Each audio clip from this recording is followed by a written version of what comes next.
से चर्चा करेंगे। बहुत बहुत स्वागत है सर आपका खबर भारत में। जी जी प्रिया जी, और बहुत सारी शुभकामनाएं भी दे देते हैं आपको सबसे पहले। फिर हम बातचीत शुरू करेंगे।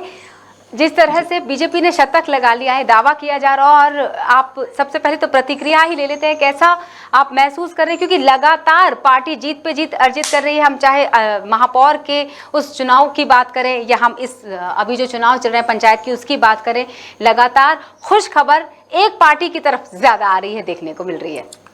देखिए, भारतीय जनता पार्टी के हमारे प्रधानमंत्री माननीय नरेंद्र मोदी जी, उनकी नीतियां और प्रदेश में माननीय शिवराज सिंह चौहान जी की भारतीय जनता पार्टी की सरकार और विकास का जो ग्वालियर जिले की मैं खासकर बात करूं, जो सिंधिया जी ने यहाँ, अब उनके पास 2 मंत्रालय हैं, पहले सिविल एविएशन मिनिस्टर थे, तो वो जो उन्होंने विकास का एक नई गंगा यहाँ बहाई है, उसकी वजह से लोगों में बहुत विश्वास जागा है। लोगों ने ये उम्मीद की है कि अगर हम उनके प्रतिनिधि के रूप में हैं, हमारे साथी जो लोग भारतीय जनता पार्टी कार्यकर्ता हैं, वे सारे के सारे लोग अगर पदों पर पहुंचेंगे तो विकास बहुत तेजी से होगा।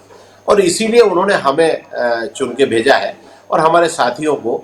और रही बात इन सारे साथियों को इकट्ठा करना, तो ये तो एक नेता के नाते हमारा कर्तव्य बनता है। और हमने अपने घाटीगांव जनपद में, ये पिछले 5 बार से ये जनपद कांग्रेस के पास रही थी, पर मैं उस वक्त मैं भी कांग्रेस में था, अब मैं भी भारतीय जनता पार्टी में हूं, हमारे बहुत सारे कार्यकर्ता भारतीय जनता पार्टी में है, तो हमारी ये जनपद अध्यक्ष की सीट है वो भी भारतीय जनता पार्टी के पास आ गई है। भितरवार में भी इसी प्रकार से वो भी भारतीय जनता पार्टी के पास आई है। इमरती देवी जी वहां डबरा में काम कर रही हैं, तो उनके यहाँ भी जनपद पंचायत भारतीय जनता पार्टी जीत गई है। तो इस तरह से हम लोगों का काम और सरकार की नीतियां, रीतियां और योजनाएं वो जीत का कारण है। बिल्कुल, ये तो फिर बहुत खूबसूरत सवाल आपसे पूछना बनता ही है, क्योंकि आपने दोनों ही पार्टी के तरीकों को देख लिया, दोनों ही पार्टी की रीति और नीति दोनों आपने समझ ली।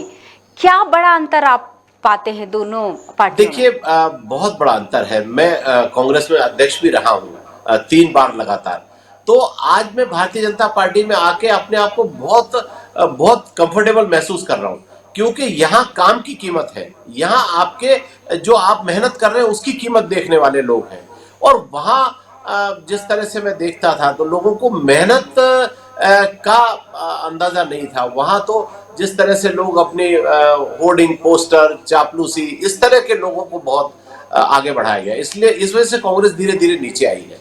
तो भारतीय जनता पार्टी संगठन की पार्टी है। संगठन का हमारा माननीय विष्णुदत्त शर्मा जी प्रदेश का नेतृत्व कर रहे हैं, और उन्होंने जिस तरह से संगठन के कार्यकर्ताओं को एकजुट किया है वो अपने आप में अद्भुत है। हमारे जीतू जराती जी संभागीय प्रभारी हैं, प्रभारी मंत्री माननीय तुलसी सिलावट जी हैं। तो ये सारे लोग बहुत मेहनत से काम कर रहे हैं, जिसका ये परिणाम। बिल्कुल, एक और बात जरूर पूछना चाहूंगी, क्योंकि वो दोनों ही पार्टी से जुड़ा हुआ सवाल है।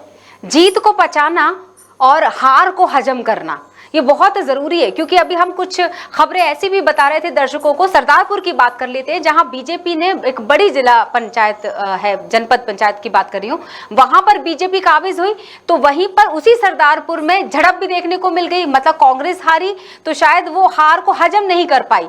तो ये एक दोषारोपण वाली जो प्रक्रिया शुरू हो जाती है जीत और हार के बाद, कि जो जीता और हारने वाला संतुष्ट नहीं होता। क्या कहेंगे इस पर? देखिए, परिणाम तो बहुत साफ है, तो असंतुष्ट होने का प्रश्न भी नहीं होता। और रही हार को बचाने की बात, तो ये कांग्रेस को हार बचाना नहीं बचाना वो जाने, लेकिन उनको आत्मनिरीक्षण जरूर करना चाहिए। कांग्रेस को अपने अंदर की समीक्षा करनी पड़ेगी। और भारतीय जनता पार्टी की जहां तक बात है, तो हम लोग जीते हैं, उस जीत की वजह से जनता को जो हमें फायदा पहुंचाना है, जनता की जो मदद करनी है, जनता को जो योजना का लाभ दिलाना है, तो इसमें बचाने की कोई बात नहीं है। हम तो अपनी उस ताकत का उपयोग जनता के हित और जनता के शोषित, पीड़ित, उपेक्षित, जो हमारे जनता के आखिरी पंक्ति में खड़ा हुआ व्यक्ति है, उसको ऊपर उठाने के लिए करेंगे, जो हमारे नेता चाहते हैं। लक्ष्य तो 2023 विधानसभा की अगर हम बात करें, वो लक्ष्य है, तो वहां तक पहुंचने की जो सीढ़ियां हैं, इस पर तो बहुत तेजी से चढ़ रही है बीजेपी। ये बिल्कुल ठीक बात है आपकी। ये भितरवार विधानसभा पिछले 20 साल से कांग्रेस के पास है और लगातार वहां विधायक जीतता रहा है, लेकिन परिस्थितियां बदली हैं। पहले जनपद भी कांग्रेस के पास थी, अब अगर हम भारतीय जनता पार्टी में हैं, तो तो यहाँ जनपद पंचायत में भी भारतीय जनता पार्टी विजय हुई है।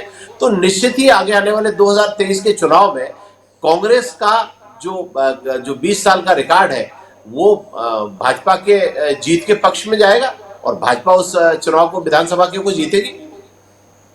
क्या ये इस सवाल का जवाब मिल सकता है कि अगर तस्वीर बदल जाती, क्या ऐसा हो सकता है कि जो रेस में बहुत पीछे हो उसके चांसेस होते हैं, यानी उसकी उम्मीद होती है जीतने की, उस आखिरी पड़ाव की मैं बात कर रही हूँ, क्या ऐसा संभव है कि एकदम कमजोर ना समझा जाए विश्वास, आत्मविश्वास और अति आत्मविश्वास?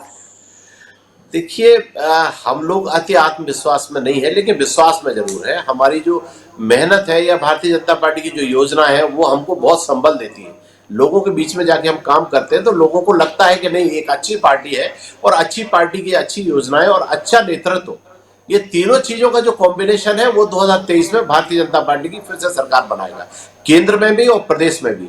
तो इसलिए कोई इसमें मुझे नहीं लगता कि किसी प्रकार से कोई प्रश्न चिन्ह लगने वाला है। लेकिन इन दिनों एक और चीज देखने को मिली थी, इन चुनावों की हम बात करते हैं उसके मद्देनजर ये सवाल है कि नाराजगी बहुत देखने को मिली थी, चाहे टिकट वितरण की मैं बात करना चाहूं या फिर बूथ विस्तारक योजना के अंतर्गत की भी मैं बात करना चाहूं, छोटे कार्यकर्ता से लेकर वरिष्ठ नेता तक नाराजगी दोनों ही पार्टियों में बराबर देखने को मिली थी। लेकिन बराबर की नाराजगी में जीत बराबरी की देखने को नहीं मिली, तो कहीं ना कहीं एकजुटता का उदाहरण कह सकते हैं इसको। नहीं, इसमें क्या है, मैं दोनों ही पार्टियों में रहा तो मैं आपको बता सकता हूं, नाराजगी तो दोनों पार्टियों में, कार्यकर्ताओं में कभी कभी होती है, लेकिन भारतीय जनता पार्टी की विशेषता यह है कि भारतीय जनता पार्टी का जो वरिष्ठ नेतृत्व है वो अपने नाराज कार्यकर्ताओं को भी मनाने और भारतीय जनता पार्टी के साथ खड़ा रहने में, रखने में सक्षम है। लेकिन कांग्रेस में ये बहुत कमी थी। कांग्रेस का जो नाराज कार्यकर्ता है वो अपनी राह अलग तलाशता है, अपने रास्ते चलता है, इसलिए कांग्रेस सदैव पिछड़ जाती है और भारतीय जनता पार्टी आगे निकल जाती है। तो नाराजगी तो हम जब एक पार्टी में होते हैं, किसी को टिकट मिला किसी को नहीं मिला तो नाराजगी हो सकती है, लेकिन उस नाराजगी का परिणाम पार्टी को नुकसान पहुंचाने का हो, ये सिस्टम, ये रीति, ये रिवाज भारतीय जनता पार्टी में नहीं है। इसलिए भारतीय जनता पार्टी अपने आप में सफल है और कांग्रेस पार्टी चूंकि आपस में खींचतान का काम बहुत कर रही है, इसलिए कांग्रेस पार्टी पिछड़ रही है। बिल्कुल, एक अंतिम सवाल और कर लेती हूँ, क्योंकि अभी हम बहुत सारी खबरें दर्शकों के साथ साझा कर रहे थे, उसमें एक खबर सीहोर से जुड़ी हुई थी जहां बीजेपी निर्विरोध चुनी गई। तो नरसिंहगढ़ की खबर से भी का उदाहरण भी हम समझ सकते हैं कि वहां बीजेपी का हस्तक्षेप ज्यादा रहा, बीजेपी को ही मानते आ रहे थे, लेकिन तख्ता ऐसा पलटा कि कांग्रेस जीत गई। तो ये जो जीत हार है, ये पार्टी विशेष जो क्षेत्र होते हैं वहां पर ये माना जाता है कि हमारी ही पार्टी को जीतना है, लेकिन जब इस तरह के उदाहरण आते हैं, नरसिंहगढ़ जैसे उदाहरण, तो सोचने पे मजबूर हो जाती है पार्टी। नहीं, आपकी बात ठीक है। ये भितरवार विधानसभा की 2 जनपद है, तो दोनों में से घाटीगांव जनपद इस बार निर्विरोध हुई है, क्योंकि और लोगों के पास उतना बहुमत नहीं था कि वो चुनाव में खड़े भी हो पाते।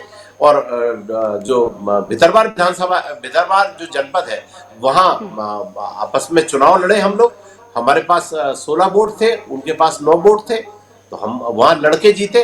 तो जहां हमारी बहुत ज्यादा अच्छी स्थिति थी वहां हम निर्विरोध भी जीते हैं। इसी तरह डबरा विधानसभा, डबरा का एक जनपद है, वहां भी 17 वोट भारतीय जनता पार्टी को मिले हैं और जो विपक्षी खेमा है उसको शायद 8 वोट मिले हैं। मुरार विधानसभा है, उसमें भी यही स्थिति है कि 17 वोट मिले हैं भारतीय जनता पार्टी को और 8 या 7 वोट मिले हैं अन्य पार्टी। जी, चलिए, मतलब आज का दिन तो पार्टी के नाम ही रहा, तो बहुत सारी शुभकामनाएं आपको देते हैं इस शतक के लिए पार्टी की तरफ से, बहुत सारी शुभकामनाएं परिवार की तरफ से, बहुत बहुत शुक्रिया जुड़ने के लिए। तो हमारे साथ जुड़ी तो मोहन सिंह जी, और इसी के साथ मोहन सिंह राठौर से चर्चा के बाद बीजेपी